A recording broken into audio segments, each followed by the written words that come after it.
Shalom saudara-saudaraku yang dikasihi oleh Tuhan. Senang sekali kita dapat berjumpa kembali di dalam perenungan firman Tuhan hari ini 10 Mei 2023. Saudara-saudaraku, kita sungguh berbahagia boleh masuk ke hadirat Tuhan. Kita merasakan kasih-Nya yang menjamah kita, dan kita selalu haus, lapar akan firman-Nya. Nah, saudara-saudaraku, sebelum kita masuk di dalam pendengaran firman Tuhan, mari kita satukan hati kita dan kita berdoa. Bapa kami yang di surga, dikuduskanlah nama-Mu. Datanglah kerajaan-Mu dan jadilah kehendak-Mu di dalam hidup kami seperti di surga. Kami bersyukur Tuhan, hari ini kami kembali datang kepada Tuhan. Kami rindu akan Engkau. Kami sungguh-sungguh mau selalu tinggal di dalam hadirat-Mu. Bapa, pada saat ini kami akan mendengar renungan firman Tuhan. Urapi kami, biar kami boleh mendalami, kami menyimak, dan kami mau taat kepada firman-Mu. Kuduskan setiap kami, sehingga firman-Mu sungguh-sungguh tertanam dalam hidup kami. Kami mau berubah seturut dengan kehendak-Mu. Ampuni kami atas kesalahan kami, dan biarlah Roh Kudus yang berbicara kepada setiap kami. Kami memiliki paradigma yang diubahkan, yang sesuai dengan kebenaran firman-Mu. Berbicaralah ya Bapa melalui hamba-Mu. Engkau memberkati kami semua yang mendengarkan. Dalam nama Tuhan Yesus kami berdoa. Amin. Nah, saudara-saudaraku yang dikasihi oleh Tuhan, hari ini kita akan mendengar firman Tuhan yang berjudul Bangkitlah hai pemenang. Firman Tuhan hari ini tertulis di dalam Yeremia 52 ayat 31 sampai dengan 34. Mari saya ajak kita untuk dapat membaca firman Tuhan bersama-sama. Yeremia 52 ayat 31 sampai dengan 34. Yoyakin dikasihani. Kemudian dalam tahun ke-37 sesudah Yoyakin, Raja Yehuda dibuang dalam bulan yang ke-12, pada tanggal 25 bulan itu, maka Ewil-Merodak, Raja Babel dalam tahun ia menjadi raja, menunjukkan belas kasihannya kepada Yoyakin, Raja Yehuda, dengan melepaskannya dari penjara. Ewil-Merodak berbicara baik-baik dengan dia dan memberikan kedudukan kepadanya lebih tinggi daripada kedudukan raja-raja yang bersama-sama dengan dia di Babel. Yoyakin boleh mengganti pakaian penjaranya dan boleh selalu makan roti di hadapan raja selama hidupnya. Dan tentang belanjanya, Raja Babel selalu memberikannya kepadanya, sekedar yang perlu tiap-tiap hari selama hidupnya sampai hari matinya. Amin. Nah, saudara-saudaraku yang dikasihi oleh Tuhan, penutup Yeremia ini berbicara mengenai Raja Yoyakin, bukan Raja Zedekia. Sampai akhir hidupnya, Zedekia tidak mendapatkan kelepasan sama sekali. Sebaliknya, Yoyakin yang ditawan lebih dahulu justru mendapatkan pembebasan bersyarat dari tahanan penjara menjadi tahanan istana. Apa beda Zedekia dan Yoyakin? Melalui catatan kitab raja-raja menyebutkan bahwa mereka sebagai raja yang jahat di mata Tuhan. Bedanya, Zedekia tidak bersedia tunduk kepada Babel, malah berupaya melarikan diri. Sedangkan Yoyakin menyerahkan diri kepada Raja Babel. Dengan kata lain, Yoyakin pada akhirnya tunduk kepada Babel sebagaimana seharusnya yang diperintahkan Tuhan kalau mau Yehuda selamat. Pada dasarnya Allah mengharapkan pertobatan supaya walaupun umat harus dihukum atas kedurhakaan mereka, setelah masa penghukuman selesai, mereka dapat dipulihkan. Raja Yoyakin menunjukkan sikap pertobatan dengan bersedia menerima hukuman Tuhan lewat pembuangan. Maka pada waktu yang ditetapkan Allah, Yoyakin pun dilepaskan. Ini bisa menjadi petunjuk bahwa pembuangan bangsa Yehuda di Babel pun suatu hari pasti akan berakhir.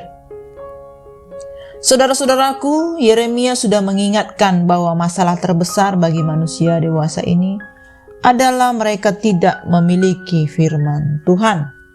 Sedangkan hanya firman Tuhan yang dapat mengubah hati orang dan kemudian membawa perubahan dalam hidup dan kehidupan.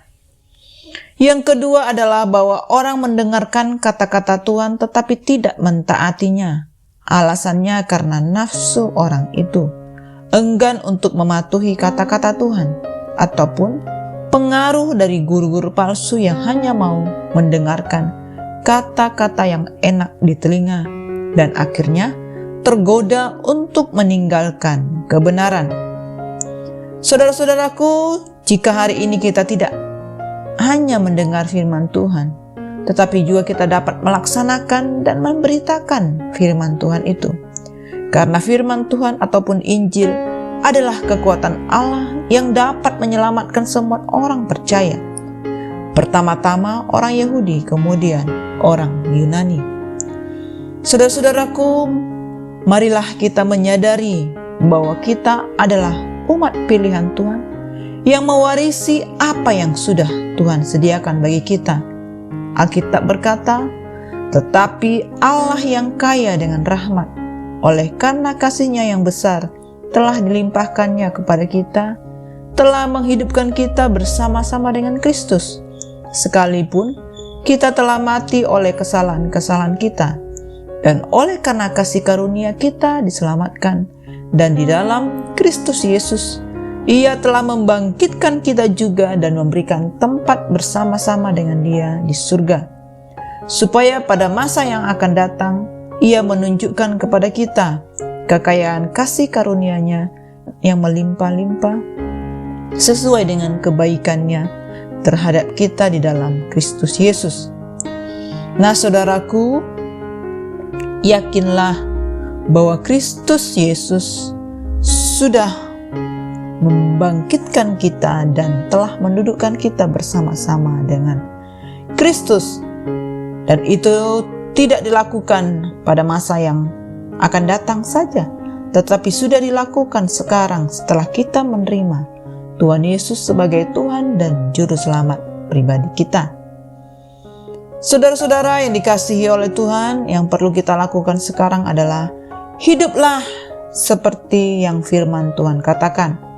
Hidup kita sudah berada di atas bersama dengan Kristus. Karena itu, hiduplah sebagai seorang pemenang.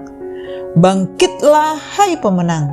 Hadapilah segala yang terjadi dalam hidup kita, karena kita sudah ditentukan sebagai pemenang. Amin. Demikianlah renungan firman Tuhan, saudara-saudara dikasihi oleh Tuhan. Kita sudah mendengarkan firman-Nya, dan kita pasti dapat berjuang untuk terus hidup dalam kebenaran. Jadi kita tidak menjadi orang yang kalah lagi, tetapi kita jadi sebagai pemenang, bukan pecundang. Dan kita tidak lagi hidup sebagai seorang budak yang menanggung dosa. Mari kita satukan hati kita dan kita tutup di dalam doa. Terima kasih Bapa yang baik, kami bersyukur buat firman-Mu yang kami sudah dengar. Tuhan, ampuni kami, selama ini kami masih hidup di dalam kedagingan. Kami masih tinggal dengan apa yang menjadi daya pikat oleh dunia ini. Bapa, ampuni kami, kuduskan kami, biar kami lepas dari keinginan daging kami. Kami melihat bagian warisan yang sudah Tuhan sediakan bagi kami sebagai anak-anak kesayangan-Mu. Tuhan, kami bersyukur, kami mau melangkah dengan iman bahwa kami hidup seturut dengan kebenaran firman-Mu. Kami percaya bahwa keselamatan yang sudah Tuhan berikan itu terus akan kami boleh hidupi, dan kami berjuang untuk tetap tinggal di dalam kebenaran-Mu. Terima kasih Bapa, kami sebagai orang-orang pemenang, kami akan bersama-sama untuk memberitakan kasih-Mu, kebenaran-Mu, kabar baik kepada banyak orang.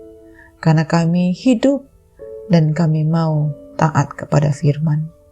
Terima kasih Bapa, ini doa syukur kami. Berkati setiap orang-orang yang kami kasihi.